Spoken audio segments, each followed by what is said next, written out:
प्राचीन चीन की एक घटना है। एक राजा रहता था। वह बहुत ही प्रतिभाशाली, संघर्षशील और अपने समय का एक वीर राजा था। उसके राज्य के सभी लोग उसका बहुत सम्मान करते थे। उसके पड़ोसी राजा भी उससे बहुत खुश रहते थे, क्योंकि वह कभी भी किसी से बैर नहीं रखता। अगर कभी कोई भी समस्या उसके पड़ोसी राजाओं या पड़ोसी राज्य पर आ जाती तो वह सभी की सहायता भी करता। राजा के पास अपार संपत्ति और सम्मान होने के बावजूद उसे एक समस्या थी। वह समस्या यह थी कि वह कभी भी अपने मन को शांत नहीं रख पाता था। वह जब भी किसी काम को करता, उसी समय में उसके मन में तरह तरह के विचार आते, जिसके परिणाम स्वरूप वह बहुत ही चिंतित रहता। वह इस समस्या का समाधान भी खोजता और अपने राज्य के बड़े बड़े विद्वानों से सलाह लेता, लेकिन किसी की सलाह का राजा के मन पर कुछ खास असर नहीं होता। एक बार उसी के राज्य के एक मंत्री ने राजा को एक बौद्ध भिक्षु के बारे में बताया। राजा अपनी समस्या को दूर करने के लिए उस भिक्षु से मिलने का फैसला करता है। अगले दिन सुबह राजा अपने सिपाहियों के साथ उसी जंगल में पहुंच जाता है जहां वह बौद्ध भिक्षु रहता था। राजा उसके पास पहुंचता है और पाता है कि वह बौद्ध भिक्षु अभी ध्यान कर रहा था।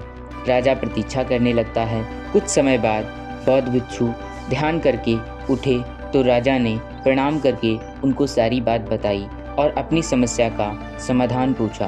बौद्ध भिक्षु ने सारी बात सुनकर उत्तर दिया कि मैं आपकी समस्या का समाधान तो कर सकता हूँ, लेकिन उसके लिए तुम्हें कल सुबह आना होगा।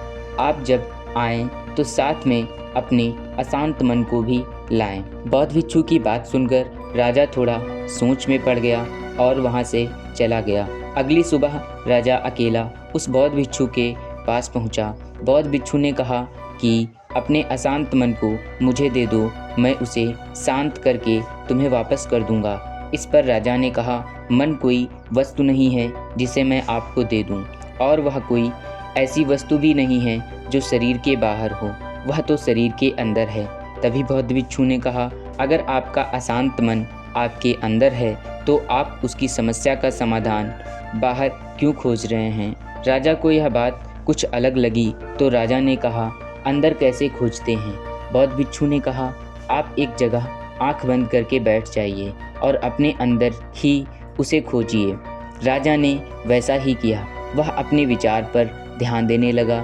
थोड़ी देर बाद बौद्ध भिक्षु ने उसके कंधे पर हाथ रखा और कहा, क्या तुमको अशांत मन मिला। राजा ने कहा, नहीं। बौद्ध भिक्षु ने कहा, अब आप कल इसी समय यहाँ आना और अशांत मन को ढूंढना। राजा अगले दिन गया। बौद्ध भिक्षु ने फिर से आंख बंद करके उसे अशांत मन को उसके अंदर ही खोजने के लिए बोला।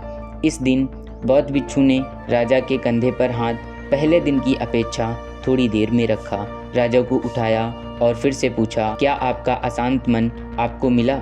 राजा ने उत्तर दिया, नहीं। बौद्ध भिक्षु ने अगले दिन आने को कहा। यह सिलसिला चलते अब 1 महीना हो गया था, लेकिन राजा को उसका अशांत मन नहीं मिला। लेकिन राजा ने खुद अनुभव किया कि अब उसके मन में विचार उठने कम हो गए थे।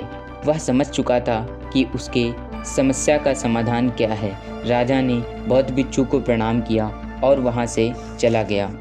मित्रों, ऐसा ही हम भी अपने जीवन में करते हैं। हम भी मन को शांत करने के लिए तरह तरह के उपाय खोजते हैं, लेकिन मन को शांत करने के बजाय और भी ज़्यादा उलझा देते हैं। अगर आप अपने मन को शांत रखना चाहते हैं तो आप अपने विचारों पर ध्यान करें। जब आप अपने विचारों पर बार बार ध्यान करेंगे तो आप पाएंगे कि धीरे धीरे आपके मन में विचार कम होते जाएंगे और आप अपने मन को शांत कर पाएंगे।